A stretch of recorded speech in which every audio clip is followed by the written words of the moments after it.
Hi guys! Welcome to Ate Cosmo Vlog. So today, ipapakita ko sa inyo itong imported na body kit na sa tabi ko ngayon. Ito ay Toyota GL. So, ito ay makikita mo sa mga vlog ng mga taga-China, taga-Thailand, taga-Indonesia, or Malaysia. So, ang tawag nila sa body kit na to ay Crown. So, hindi ko alam bakit Crown ang tawag nila. Pero sa akin, sa tingin ko, parang in-improve nila yung bumper ng Lexus. Ginawa nilang more aggressive, kaya naging ito ang itsura nito. Itong bumper, itong buong body kit ito ay napakamahal. So kahit saan bansa ka tumingin, ang body kit ito ay nasa 400 plus thousand ang bentahan. Kakagulat, di ba? Mas mahal pa siya sa body kit ng mga BMW, body kit ng mga G-Wagon na Benz, o kaya any other body kit ng mga sikat pa. Mas mahal pa ang body kit ito. Pero magtataka ka, across Asia, lagi nabibili itong body kit na to. So sa mga mahilig mag-search, kahit anong search mo, ang body kit na to na pagdating ng Pilipinas, wala pang shipping, nasa 370,000 or dumating na ata, pero wala pa siyang pintura, kakabitan mo pa, or kaya kung sino man ang nagbenta ng body kit na to, talagang medyo madugo at saka wala ka rin masyadong maganda pwedeng kitain sa product na to. Then lahat ang nagbebenta sa market at 370,000 na puhunan nila. Papapintura mo about 30 plus thousand, papa-install mo about 10,000. So more or less ang puhunan na lahat nagbebenta to nasa 415. Isa na ako doon. So bumili ako kami ng couple of sets para lang kung nakita niyo yung mga story namin, meron kaming 3 unit na ginawa na teaser video lang. Pero papakita ko sa inyo isa-isa. Ano ba ang binago dito sa body kit na to, or ano pa lang meron sa body kit na to. Ito ay 2025 Toyota GL na pinagawa sa amin ng client. Umpisa ko muna sa side. Sa side, meron siyang fairings. So, itong fairings na to, karugtong niya yung bumper niya sa harapan. Tapos meron siyang karugtong rin dito sa may pintuan, and then meron siyang side skirts and door moldings. Tapos meron siyang chrome. Nagkataon lang, ito may-ari na to, mas pinili niya yung stepboard. Kaya hindi namin dinugtong ito. So ito yan. Ito yung karugtong niya. Dito yan. Yan o. Pero since na tumatama yung stepboard, mas priority sa client yung stepboard niya na pag binuksan. Pero mamaya ako nabuksan.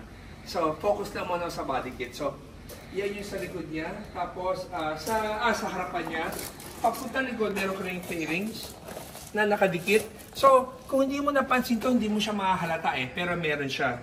Tapos, meron siyang rear skirt. Yung may bumper niya, napakaganda, Diba? Lalo na yung, itong taillight. Ang angas, sobrang taillight.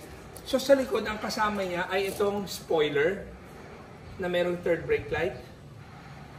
Tapos itong taillight niya na merong garnish. So itong taillight and garnish na to, ito yung kasama sa kit nila. Pero for me personally, mas gusto ko pa rin yung sa Toyota Elite. Pero mamaya, papakita ko sa yung experiment namin. Pero ang kasama sa kit na to ay ito. Tapos sa likod niya, naka-chrome yung add-on na design niya. Yan o. Tapos, ito siya. Sa gilid, patapakan ng brake. So yan yung ilaw niya. Mamaya papakita ko sa iyo, hinuhuli ko na yung harapan na, dahil yung harapan ang ganda-ganda talaga. So sa kabila naman, ito naman yung fairings din niya. Pero dito sa kabila, wala siyang bukasan na pinto, kaya buo ang skirts niya. Pero kung mapapuna mo, sa ibang bansa kasi merong sa kabila yung pinto at yung sa atin, nasa right side. So kaya ginawa nilang body kit, may putol pa rin. Kahit na walang pinto, hiniwalay pa rin nila itong door moldings na to para kung nagbenta sila sa iba't ibang bansa, pwede nilang ibenta ng buo. So, next dito naman tayo. So, may harapan. Ito yung tsura nung nakakabit yung buong skirts. Dito kasya para yung angulo hindi maagaw ng So, ito yung buong side skirts. Kaya sarado na. Diba? Moldings, fairings, side skirts, 2 pieces yan hanggang dito. Tapos meron siyang door molding pangatlo, pang-apat. So, 4 na piraso yung sa skirt niya. Yung wheels nito, hindi pa pinapalitan ng may-ari. Pero syempre, ang magandang wheels dito para sa akin na, yung mags ng stock ng Alphard 40, yung design na yon. Hindi ko alam kung papasok yung mags na malamang iba yung butas. Pero kung sasabihin mong ano ang babagay dito sa mga gumagawa ng wheels, I think yung stock wheels ng Alphard 40, napakaganda, bagay na bagay dito. So, babalik na ako dito sa harapan. Ano ba ang mga pinalitan sa harapan? So, nagpalit siya ng hood. So, stock na hood mo, hindi mo na gagamitin. So, palit na siya. Headlight niya, palit na rin. Parang projector na rin siya ng 3. Mamaya pag umilaw ito, papakita ko sa inyo, napakaganda. Tapos meron siyang LED light dito. Nakarugtong to ng hood. Itong portion na to. So, pag binuksan ko yung hood, pakita ko na sa inyo.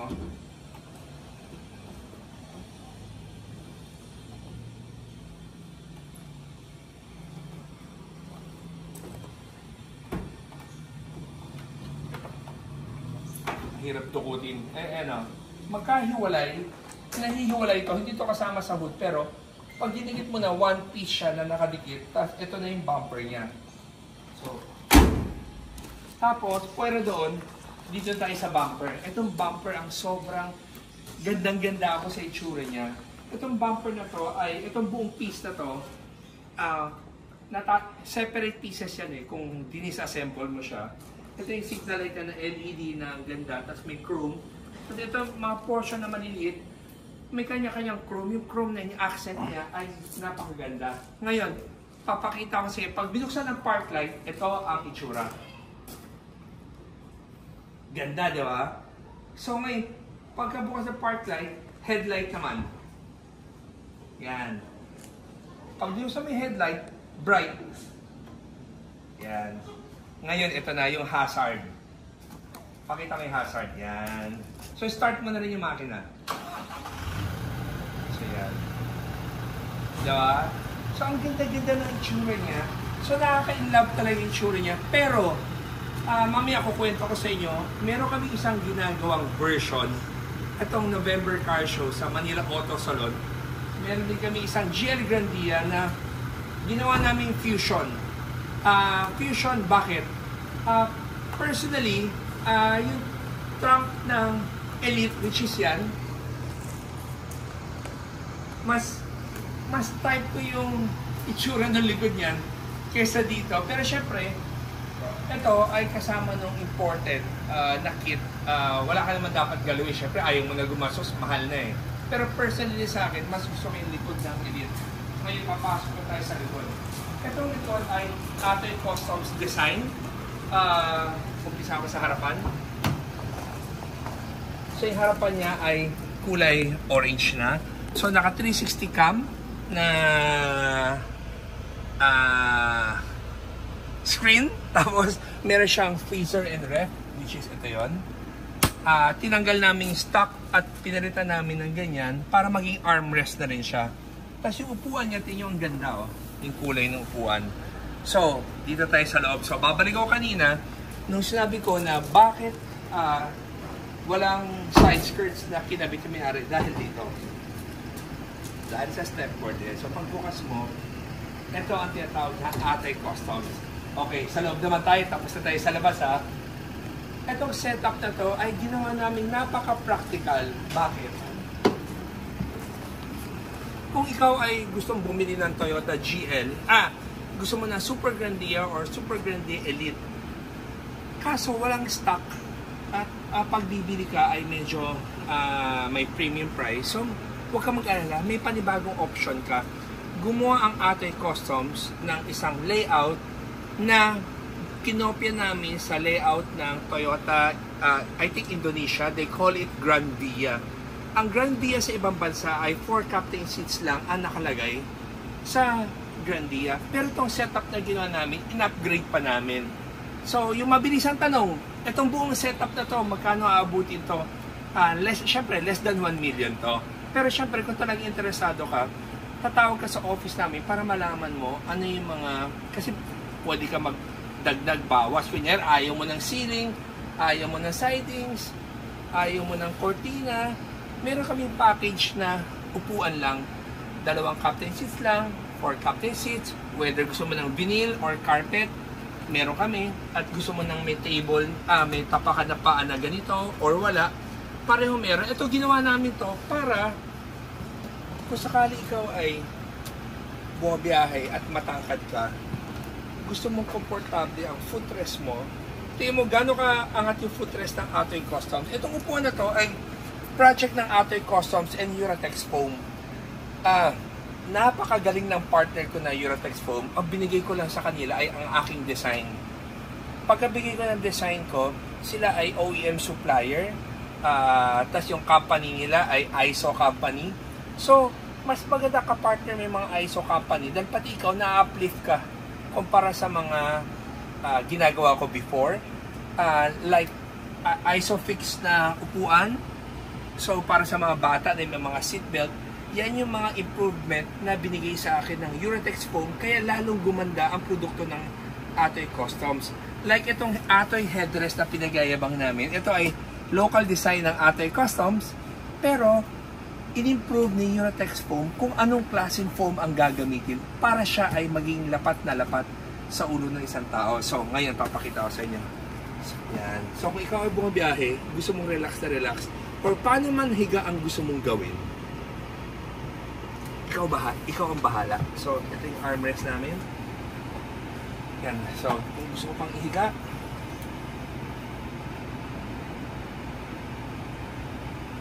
yan. Diba? Itong higa na to, kahit nasa pa tayo umabot ng lupalop ng Pilipinas, tulog ka. So, kung ikaw ay puyat, meron ka lang ganitong setup, ikaw ay sigurado makakapahinga ng relax. So,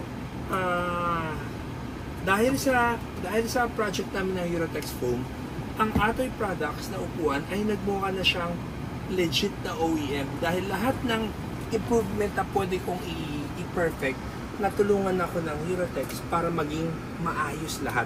So next, papakita ko naman, meron kaming table. Itong table na to, kailangan mo lang i-recline on your setup kung anong needed mo. Meron kami pang Alphard, yung power na nag-recline yung table. Meron din pang Grandia, pero most of the GL Grandia owners, pag sabi mo yung price nung power na bumababa yung nagsa-self-leveling, medyo hindi siya pang GL market. Pero pag pang elite owners, Alphard owners or LM owners, walang problema yung power table. Pero ito naman, even manual, it's very functional.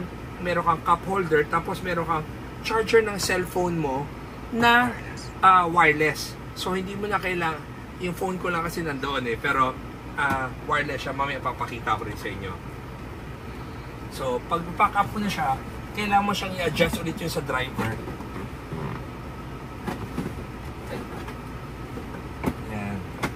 Kasi, naiipit siya nito. Pero kung wala ka namang itong footrest na to, hindi mo kailangan i-angat baba para ipapack up mo. Meron siyang cabinet.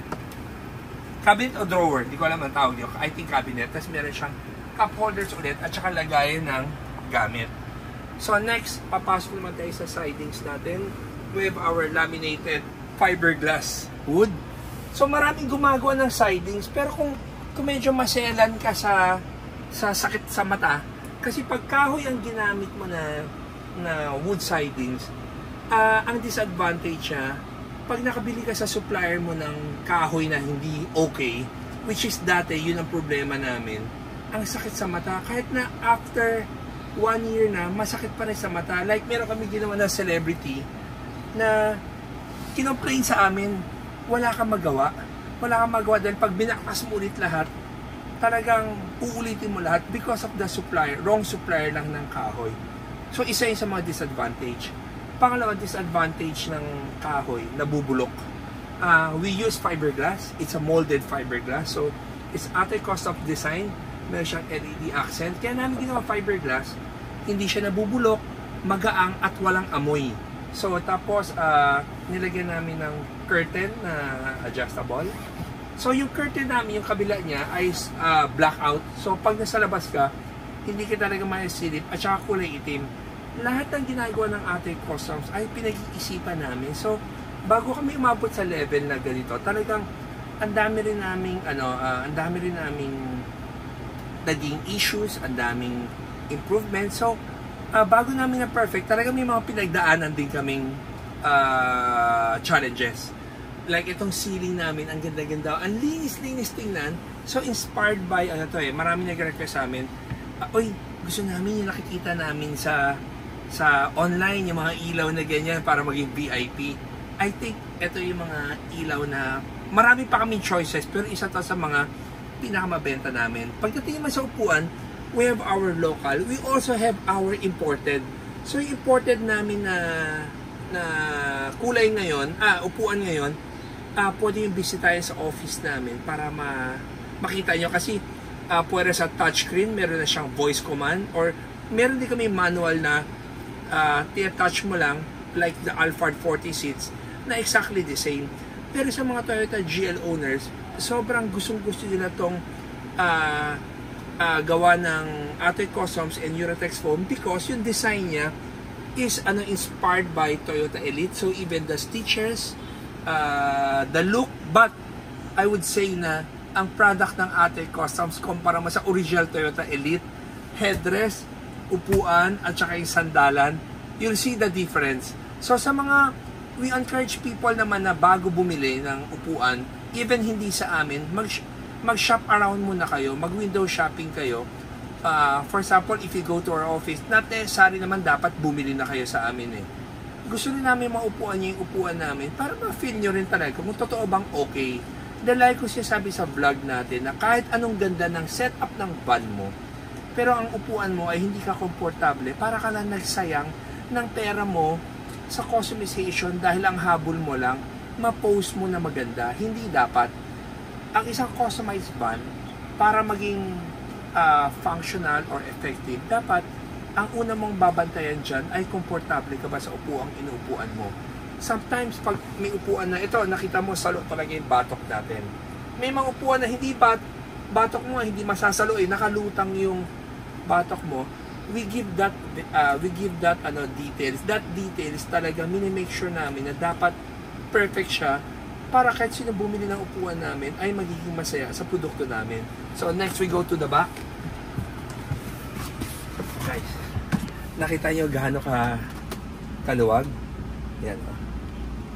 So lalagay ko lang sa comfortable seats. So kahit mag-declutter pa ako dito at ibababa ko rin tong cortina na to. Ito yung look niya.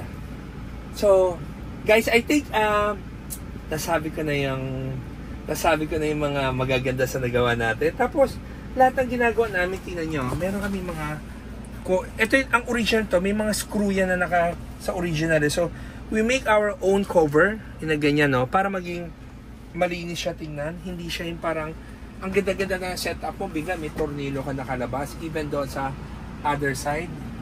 Yan, no, yung cover na yan, hanggang doon.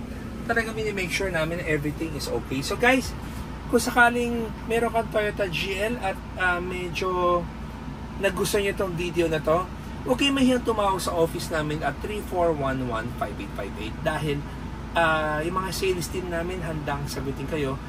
I wanna say apologize lang sa mga taong pag sa online, hindi namin masagot lahat yung nasa online. So kung biglang nagmamadali kayo at gusto nyo tanongin kaagad, pwede nyo kaming tawagan at para may makausap na kayo kaagad na sales team namin para hindi kayo lagi naiinip sa maghintay. Kasi if you're really interested at talagang gusto mo na, kung nasa Pilipinas ka, tawagan mo na ang landline namin kaagad. Pero pagdating naman sa pag taga-abroad ka, mga balikbayan na gustong isurpresahin yung mga kapamilya nila, I think through online or kausapin mo yung mga sales team namin, through Viber or Messenger, sasagot rin naman sila. Ang messages kasi sobrang dami, hindi namin na mabalikan lahat ng inquiry. Tapos, babalik ako dito sa GL na to. So, kung wala kang mabiling Toyota Elite, and then, i-compete mo lang naman sulit ba? 2.3 yung isang unit ng Toyota GL, may different package ang ating customs. Meron kaming 200 plus thousand, 500 plus thousand, meron kaming 800 plus, bihira na yung more than 1 million sa Toyota GL. Pagdating naman sa body kit, isa lang itong pinakita namin sa yung Crown.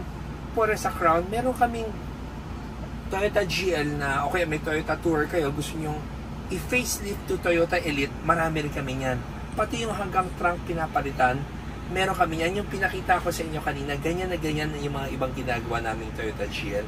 So guys, medyo mahaba-haba na itong nasabi ko. Sana naiintindihan nyo at nagustuhan nyo itong video natin. Guys, support local. So marami namang magagaling talentadong shop sa Pilipinas. I think even yung mga, kahit naman yung mga kalaban ko, may mga kanya-kanyang expertise and galing rin sila na pwede nyo ring tangkilikin. So, words of wisdom ko. You know guys, everyday sa, like ko siya sabi, everyday is a blessing. Damang-dama ko to eh. Kasi kahit ano man ang inggit mo, galit mo, o ano man ang puot mo sa buhay na negatibo, alam mo, ang masasabi ko lang sa inyo, kalimutan nyo lahat yan. Kasi at the end of the day, ang kailangan natin ay pagmamahal sa pamilya natin.